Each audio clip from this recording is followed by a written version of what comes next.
warahmatullahi wabarakatuh. Kembali lagi kawan di Legenda Catur Dunia. Masih dari Champion Chess Tour seri final digelar di kota Toronto, Kanada, dengan permainan over the board menggunakan papan catur, bukan media komputer ataupun online. Memasuki match day ketiga, tadi sudah kita lihat mengenai permainan Magnus Carlsen yang di roasting oleh Wesley So dalam permainan Armageddon kawan. Sehingga sekarang posisi Wesley So ini memimpin turnamen dengan poin sempurna. Menang terus sampai 6 game yang sudah dimainkan. Di hari ketiga, dia menang atas Magnus Carlsen dan juga mengalahkan Abdus Satrov. Dua-duanya lewat permainan Armageddon. Sedangkan Carlsen selain kalah dari Wesley So di hari ketiga, dia menang atas MVL. Dan seterusnya bisa kalian cek sendiri di chess.com ataupun tadi juga sudah saya jelaskan mengenai hasil-hasil setiap partainya kawan. Nah, kita sekarang coba ulas permainan Nordibek Abdus Satorov kawan. Kemarin ada yang request, tapi kemarin kawan permainan Nordibek Abdus Satorov ini kebanyakan berakhir di atas langkah 70-an kawan. Ada yang 70 berapa, 80 berapa, bahkan ada yang 90 langkah lebih. Nah, game yang akan kita ulas dari Nordibek Abdus Satorov ini bukan saat melawan Wesley So kawan, tapi melawan Hikaru Nakamura. Tapi bukan dalam permainan Armageddon-nya. Saya akan berikan cuplikan detik-detik akhir permainan Armageddon antara Nordibek Abdus Satorov yang pegang putih kawan melawan Hikaru Nakamura yang pegang hitam. Detik-detik akhirnya seperti ini kawan. Selain posisi, mereka juga berjuang dengan kontrol waktu yang hanya tersisa beberapa detik saja. Kalau soal posisi dan materi seperti yang kalian lihat di situ, Abdus Satorov yang pegang putih sangat unggul kawan. Tapi masalah kontrol waktu, mereka berdua juga di ujung tanduk. Tapi sayangnya selepas pion dicaplok rajanya Abdus Satorov, Hikaru Nakamura menyerah kawan. Padahal kalau dilanjutkan, apapun bisa terjadi. Kalau Nordibek Abdus Satorov kurang cepat, bisa jadi dia jatuh kontrol waktunya. Tapi saya rasa keputusan dari Nakamura ini sangat gentle kawan. Dalam posisi yang kalah, dia menyerah walaupun kalau berjuang dengan kontrol waktu, bisa saja hitam menang. Kalau putih, jamnya jatuh atau kehabisan waktu kawan. Oke, untuk game yang akan kita ulas ini adalah game kedua antara Hikaru Nakamura versus Abdus Satorov. Nakamura pegang putih, Nordibek Abdus Satorov pegang hitam. Nakamura mengawali dengan pion D4, ada pion D5, gajah F4, London System dimainkan oleh Nakamura. Kuda F6 pilihan utama kawan. Ataupun juga ada yang memainkan pion C5, dua pilihan utama untuk menghadapi London System langsung. Pion C6 pilihan nomor 4 atau pion E6 buka akses bagi gajah gelap untuk menantang pertukaran. Memilih kuda F6 pilihan utama.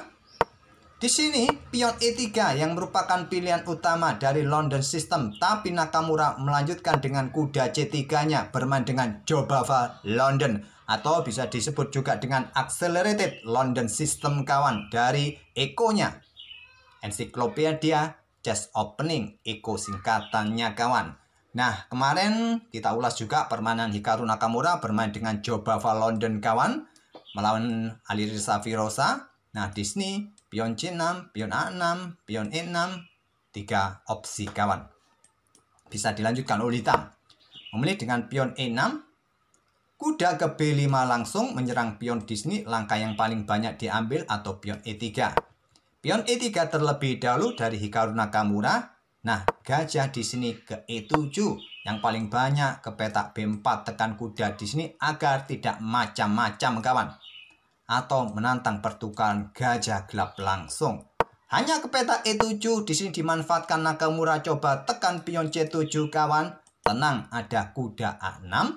Nah, di sini baru kuda F3, rokade, pion H4 yang paling banyak dimainkan ataupun gajah ke peta E2, kuda ke pusat langsung kawan. 3 opsi yang paling banyak diambil. Memilih dengan pion A3. Pion C5 sudah saatnya didorong agar tidak mendapatkan banyak tekanan di sini kawan. Memilih dengan gajah terang D7, coba ancam kuda. Kuda ke pusat ke E5 ancam gajah terang.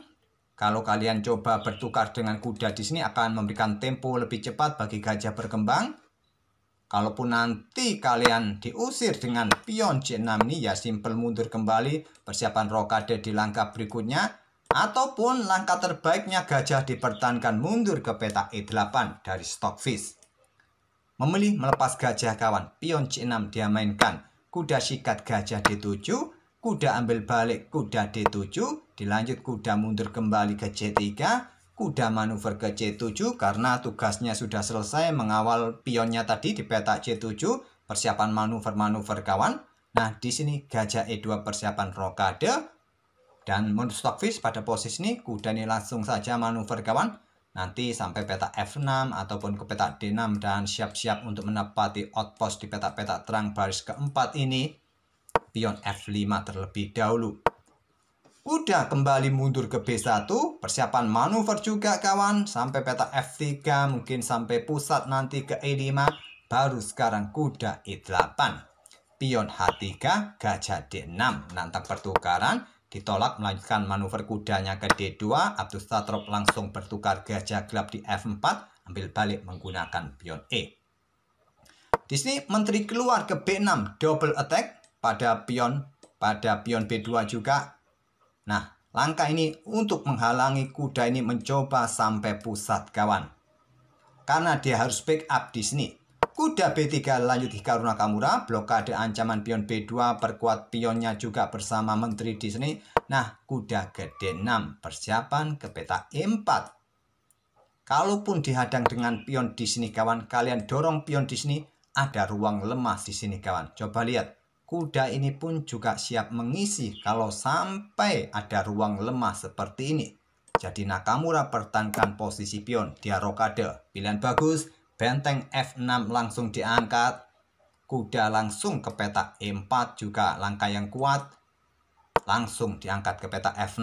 Siap digeser ke lajur G, ke lajur H. Kita tunggu saja yang mana dari Abdus Satrop. Pion A4, pion A5.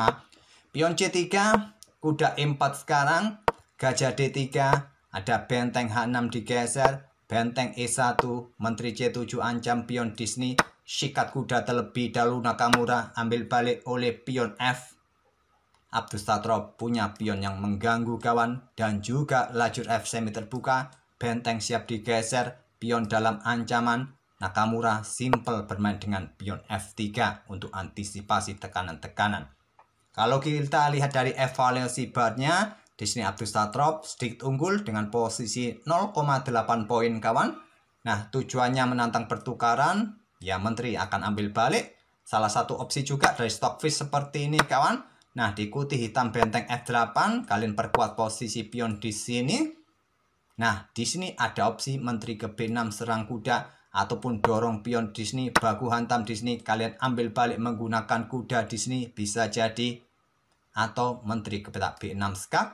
Coba lihat. Di sini juga berbahaya kawan. Berbahaya. Tapi kuda masih bisa blokade di peta D4 nanti ke depan. Tapi pion jatuh kalau sampai menteri ke sini. Hitam akan tetap sedikit diuntungkan dengan variasi-variasi ini. Atau langsung caplok pion ini kawan, salah satu opsi juga. Tapi memilih kuda ke F6. Pion F pukul pion E4. Tidak diambil balik menggunakan kuda agar tetap mempunyai kuda yang sangat mengganggu kawan. Tapi bisa ditantang dengan kuda D2. Abdus Satrop memilih kudanya ke H5. Langkah terbaiknya menteri langsung ambil pion F4 tapi kuda manuver ke H5. Pion F5 dorong. Di sini langsung saja baku hantam tapi memilih kuda ke F4. Apa tujuannya kawan? Tujuannya korban ambil pion di sini. Setelah diambil balik, menterinya meluncur kawan. Serangan pada raja, diikuti benteng, hantam lagi nanti peta H3. Di sini blokade dengan pion E5. Langkah yang sangat logis blokade akses menteri, tapi langkah kesalahan kawan. Yang terkuat langsung menteri ke peta G4 di sini. Tidak bisa benteng ancam menteri, masih ada pion kawan. Kembali lagi ke langkah aslinya, memilih blokade dengan pion E5. Benteng F8, tekan pion. Di sini ada benteng diangkat naik ke peta E3.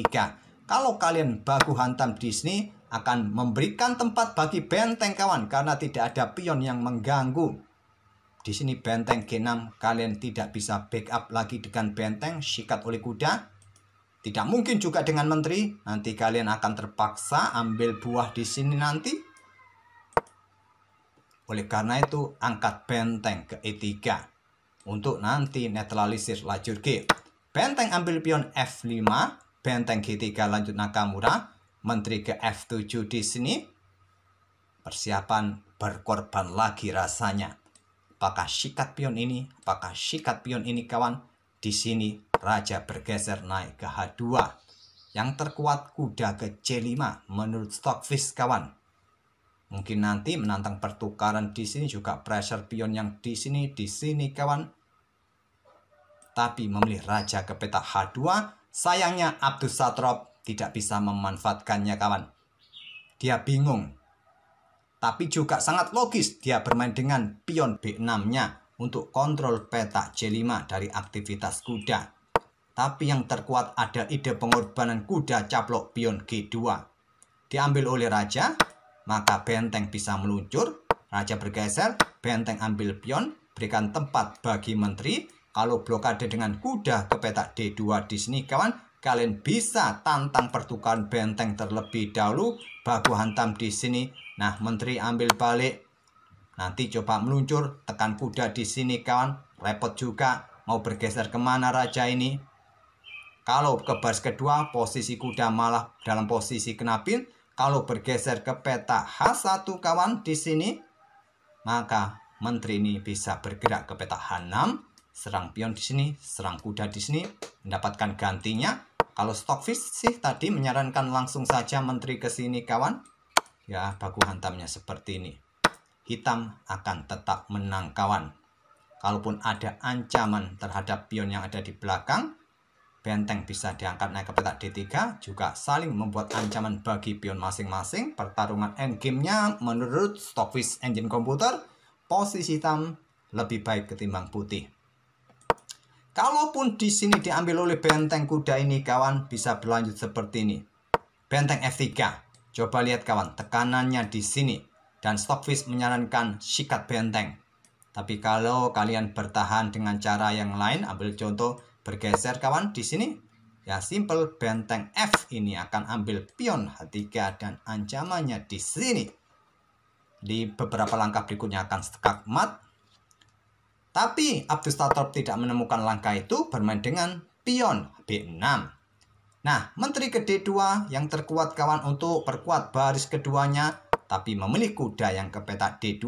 Kuda ambil pion G2 masih langkah terkuat, tapi memilih dengan benteng G6, baku hantam, kemudian diikuti tantangan pertukaran, ditolak bergeser ke H6, benteng dikeluarkan ke F1, ada pion G6, menteri mundur ke D1, lanjut Nakamura, di sini ada kuda ke D3. Buka tantangan pertukaran agar salah satu pionnya ini bisa maju, kawan, nanti ke depan.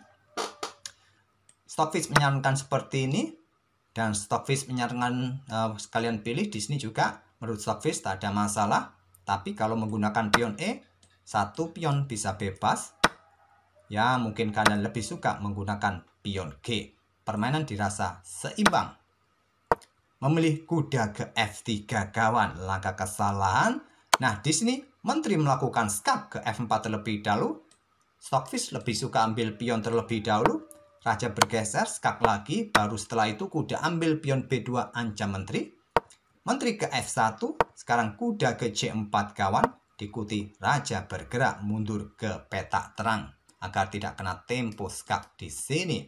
Nanti bisa diikuti kuda ke sini, repot juga. Raja hitam naik ke G7, pion G4 lanjut Nakamura, baku hantam. Di sini tidak langsung diambil, kawan. Kuda ke H2, berikan akses bagi menteri ke peta F6, kawan. Didahului oleh Abdussatrop, menteri E4 skak. Raja bergeser dan menteri ke F5 untuk blokade akses menteri putih. Ditolak, bergeser ke peta E1, mencoba ke peta H4 dan lanjut pion G pukul pion H3. Lanjut Abdussatrop. Menteri H4 mencoba menusuk lewat belakang dan berharap bisa melakukan skak-skak yang berulang karena posisi Raja Putih ini juga kurang nyaman juga, kawan. Di sini kuda ke E3 untuk dukungan menteri. Menteri hitam E7 skak. Raja naik ke G6, skak lagi. Raja bergeser ke peta H6. Sudah tidak ada tempo skak lagi, kawan. Ke sini ya dicaplok sudah. kesini ya diambil. Nakamura ambil pion C6 kawan. Ada kuda D1 untuk dukungan ancaman skak mat. Serahkan kuda kawan. Terlebih dahulu skak saja terlebih dahulu kawan. Setelah raja bergeser, itulah kawan untuk mendapatkan tempo. Agar juga pionnya ini tidak kena pukul oleh menteri putih dan putih punya tempo melakukan skak-skak kawan. Jadi setelah raja bergeser, nah menteri caplok pion C3. Wassalam, sudah kawan kalau tidak mau menukarkan menterinya. Di sini Nakamura menyerah di langkah ke-51. Ya logisnya baku hantam Disney, hitam masih punya kuda. Sudah tak perlu kita lanjutkan lagi pembahasannya.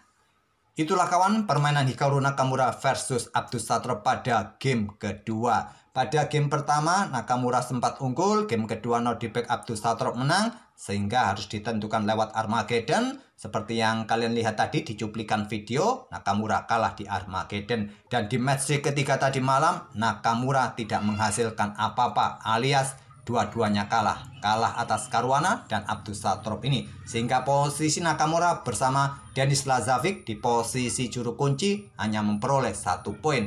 Kita akan bertemu di video-video berikutnya kawan. Nanti malam kira-kira siapa yang ingin kita ulas, kalian tulis di kolom komentar. Dan terima kasih. Wassalamualaikum warahmatullahi wabarakatuh.